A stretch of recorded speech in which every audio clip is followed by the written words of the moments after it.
I'm the model, George.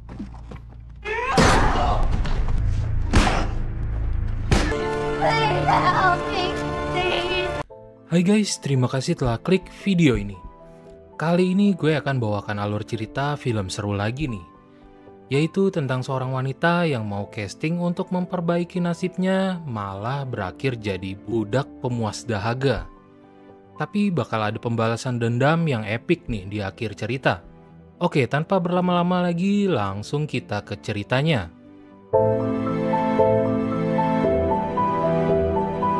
Scene diawali dari tokoh utama bernama Katie Carter, seorang gadis muda dan cantik yang tinggal di daerah New York. Dia kerja sebagai seorang waitress di sebuah kafe. Dia ingin menjadi sukses dengan cara menjadi model. Saat itu agennya masih nolak karena fotonya masih kurang bagus. Kebetulan saat itu ada iklan untuk model fotografi secara gratis. Katie langsung ambil nomor teleponnya. Ketika ia pulang ke apartemennya, terdengar suara kegaduhan, yang ternyata tetangganya sedang ngusir tikus. Katie langsung pasang perangkap untuk melumpuhkan tikus tersebut. Rupanya dia emang udah terlatih untuk memberantas hama. Lalu Katie langsung nelpon agen foto model itu. Sang agen langsung to the point, dengan langsung nyuruh Katie kirim fotonya, yang membuat Katie agak terheran. Katie langsung selfie dengan wajah manisnya, dan agen itu langsung kirim alamatnya. Katie pun senang dan langsung ke TKP.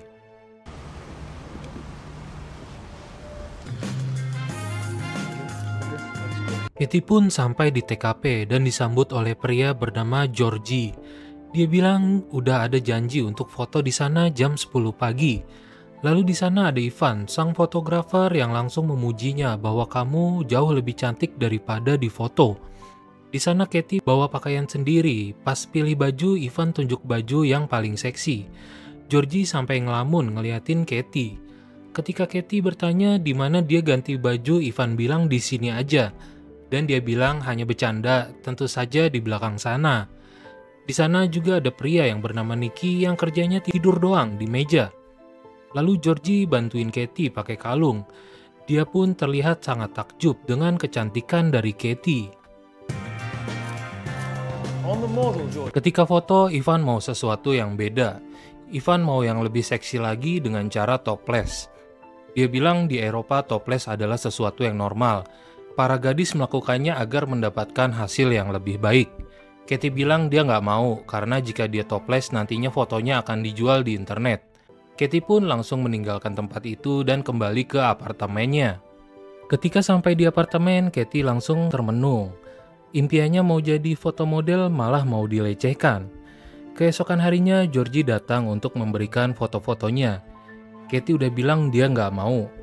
Akhirnya Katie menerimanya dan Georgie memintanya untuk memaafkannya dan saudaranya. Malam harinya, Georgie memandangi foto Katie. Saat itu dia udah terobsesi dengannya. Lalu Katie buka pintu untuk buang sampah dan siap-siap mau tidur. Ketika tidur ada suara orang lagi foto-foto. Dan rupanya di kamar udah ada Georgie yang bilang mau ngobrol-ngobrol dengannya. Katie pun langsung nembak dia dengan stun gun. Lalu Katie berusaha untuk kabur keluar, namun berhasil ditangkap oleh Georgie. Tetangganya yang bernama Jason mendengar suara kegaduhan dari kamar Katie. Katie pun berusaha lepas dari sekapan Georgie, namun gak bisa. Georgie malah menjedotkan kepalanya ke lantai yang membuatnya cedera dan menutup mulutnya dengan kain. Kemudian tangan dan kaki Katie diikat dengan kabel. Tetangganya tadi yang mendengar kegaduhan langsung ke kamar Katie.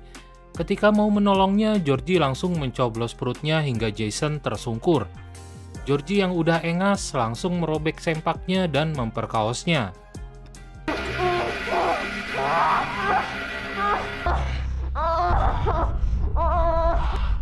Setelah puas dengan aksinya, dia menyesal dan menelpon temannya Ivan untuk menanyakan gimana masalah ini bisa diselesaikan. Ivan yang datang kaget dengan ulah yang diperbuat Georgie.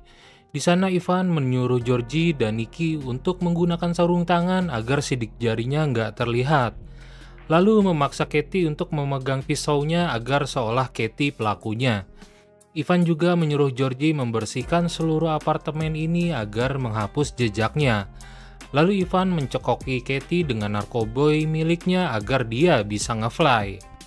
Kemudian Katie dibawa oleh para berandalan itu ke sebuah negara di Eropa. Pas udah siuman, di sana badannya goyang-goyang yang ternyata lagi dipakai sama Nicky. Lalu Georgie datang untuk menghentikannya. Lalu Katie bilang dia minta air karena kehausan. Namun bukannya diberikan air minum, malah dikencingi oleh Nicky. Georgie kembali mengusirnya. Ketika mereka berkelahi, datanglah Ivan. Kemudian Ivan memberikannya selimut karena Katie ingin tidur. Ketika semuanya keluar, Katie langsung teriak keras, meminta pertolongan, namun gak ada yang dengar. Kemudian mereka datang lagi dengan ember air yang hendak membersihkannya. Lalu Katie marah dan melempar sponsnya. Jadi biar Georgie aja yang membasuh badannya. Ivan bilang jaga dia, jangan sampai dia teriak sampai Falco datang ke sana. Kemudian Nicky menjejalkan narkoboy lagi ke Katie dan menyuruhnya untuk menelannya. Namun sebenarnya belum ditelan oleh Katie. Lalu Georgie pun membersihkan badannya dan bilang akan memberikan pakaian untuknya agar Katie terlihat cantik. Lalu Katie memuntahkan kembali narkoboy itu agar nggak nge-fly. Kemudian Katie pura-pura lemas, lalu Georgie memakaikan baju untuknya. Dan waktu akan diberikan sepatu,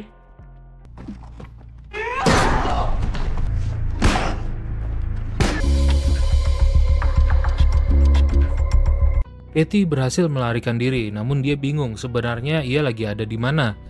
Dia minta tolong sama orang sekitar, namun nggak ada yang ngerti bahasanya. Lalu ada polisi yang datang menolongnya. Katie bilang dia habis diculik, diserang, dan diperkaos. Katie langsung bertanya pada polisi itu dia lagi ada di mana.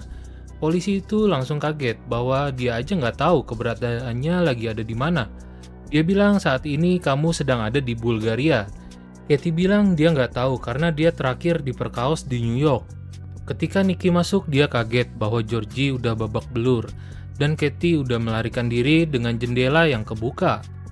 Polisi itu nyuruh Katie untuk berobat ke dokter karena dia lagi luka, tapi dia nggak mau. Katie bilang bahwa di New York ada 3 orang yang nyerang ke apartemennya. Lalu dia nggak mau ngulang-ulang lagi dan mau ke kedubes Amerika sekarang juga. Kemudian datanglah seorang wanita yang bernama Anna. Dia langsung nyuruh polisi itu untuk buatkan 2 kopi.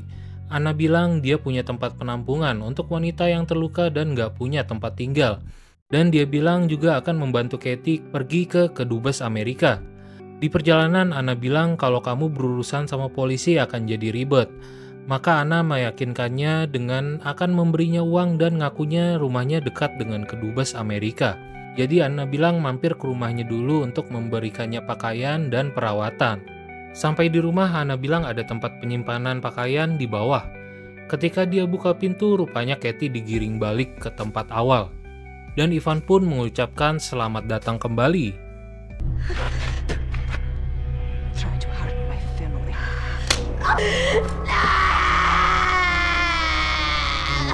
Ivan kembali memborgolnya lalu mencubit pentilnya karena sebelumnya Katie bandel telah melarikan diri.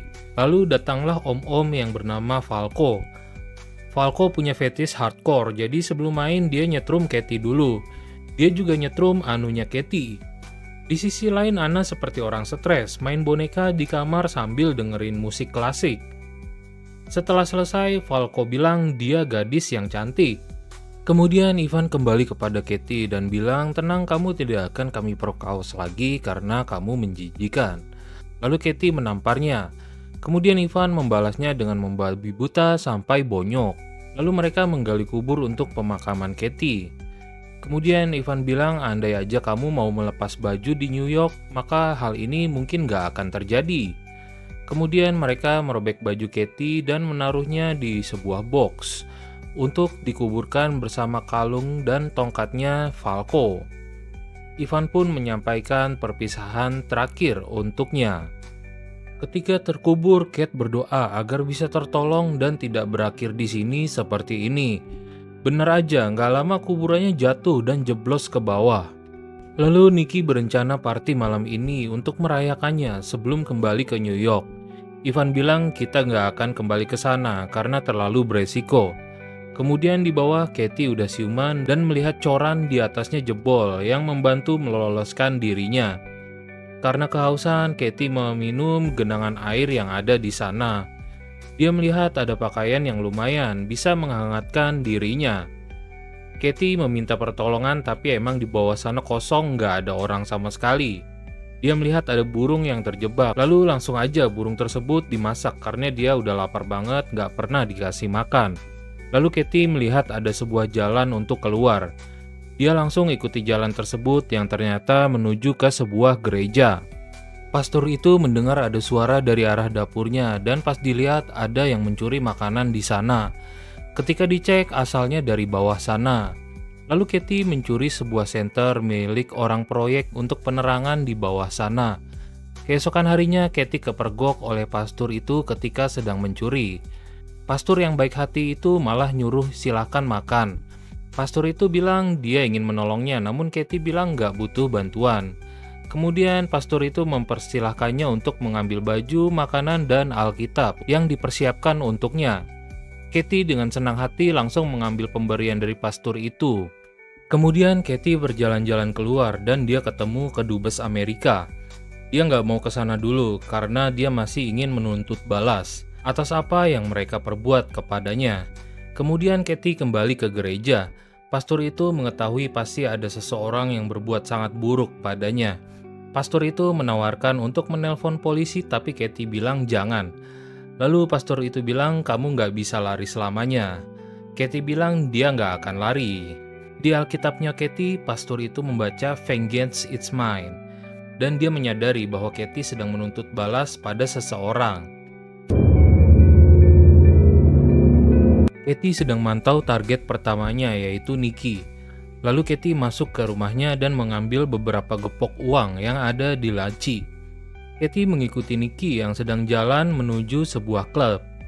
Kemudian target kedua yaitu Georgie. Dia sedang pesan kopi di kafe pinggir jalan.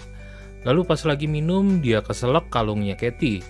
Dia pun melihat ada Katie yang sedang jalan lalu mengikutinya. Georgie mengikuti Katie ke tempatnya di basement. Kemudian Georgie memanggil Katie beberapa kali dan mencarinya. Lalu dia pun masuk dalam jebakan Katie. Kemudian di sisi lain, pastor itu curhat tentang Katie kepada polisi yang tadi. Dia bilang ada wanita muda dari Amerika yang mengalami kekerasan dan dia butuh bantuan. Dia mengkhawatirkan bahwa Katie akan berbuat sesuatu yang mengerikan. Pada Alkitab Katie yang terbuka tertulis tentang pembalasan dendam. Lalu pastor itu pun memberitahukan ciri-ciri Katie ke polisi itu. Kemudian Katie melanjutkan aksi balas dendamnya dengan mengiris beberapa bagian dari tubuh Georgie. Dia bisa saja mengebirinya, namun dia ingin membiarkannya membusuk seperti apa yang ia lakukan kepada Katie. Kemudian di klub, Nikki sedang asik bersenang-senang dengan para wanita. Dalam remang-remang, dia ngelihat ada Katie di sana yang ngebuat dia mau muntah. Lalu ketika di WC, Katie langsung memberikannya pelajaran. Katie langsung memandikannya di kloset, lalu memindahkannya ke kloset yang lebih kotor dan menyuruhnya untuk menelannya. Sampai akhirnya Nikki gak bernapas lagi. Kemudian ada orang yang masuk ke WC dan mengira Nikki meninggal karena overdosis. Sementara di TKP, Georgie minta tolong namun gak ada yang dengar karena sebelumnya Katie udah nyoba. Katie kembali bermain-main dengan Georgie dengan menekan lukanya beberapa kali. Kemudian Falco yang sedang beribadah di gereja dikagetkan karena melihat ada Katie di sana. Lalu dia ngikutin Katie yang jalan ke basement. Di sana Falco yang diikatkan di ranjang langsung dieksekusi oleh Katie sama seperti apa yang Falco lakukan padanya. Anunya disetrum sampai dia kelojotan. Kemudian mulutnya dimasukkan besi dan disetrum sampai Falco terkencing-kencing. Dan dia pun menghembuskan nafas terakhir. Kemudian di rumah Anna ngecek kamarnya udah berantakan. Dan dia dengar ada suara musik dari ruangan Katie dan boom.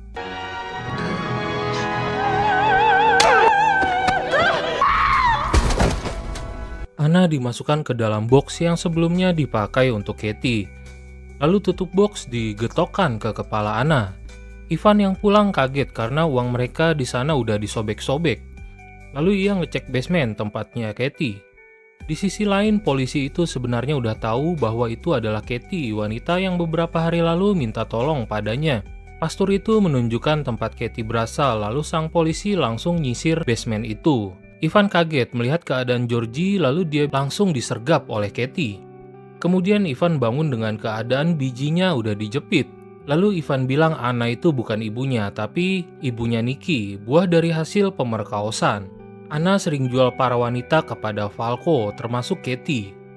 Kemudian Georgie yang udah sekarat akhirnya menghembuskan nafas terakhir. Lalu Katie mengunci Anna karena ia ingin Anna merasakan hal yang sama terhadap dirinya.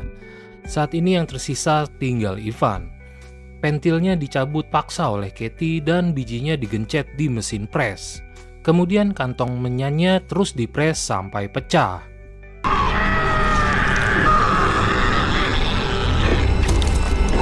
Lalu polisi itu datang untuk menghentikan aksinya Katie. Tiba-tiba Ivan bangun lagi dan mencekik Katie. Polisi itu menyuruh Ivan untuk melepaskannya namun gak digubris, sehingga Ivan harus menerima timah panas di kepalanya. Lalu polisi itu menemukan Anna, orang yang sebelumnya bilang akan nyelamatin Katie malah berbuat yang sebaliknya. Kemudian film berakhir dengan Katie yang pergi ke kedubes Amerika karena keadilan sudah ia dapatkan dari tangannya sendiri. Oke, that's it guys untuk alur cerita kali ini. Silahkan like dan subscribe untuk konten menarik selanjutnya. See ya in the next video.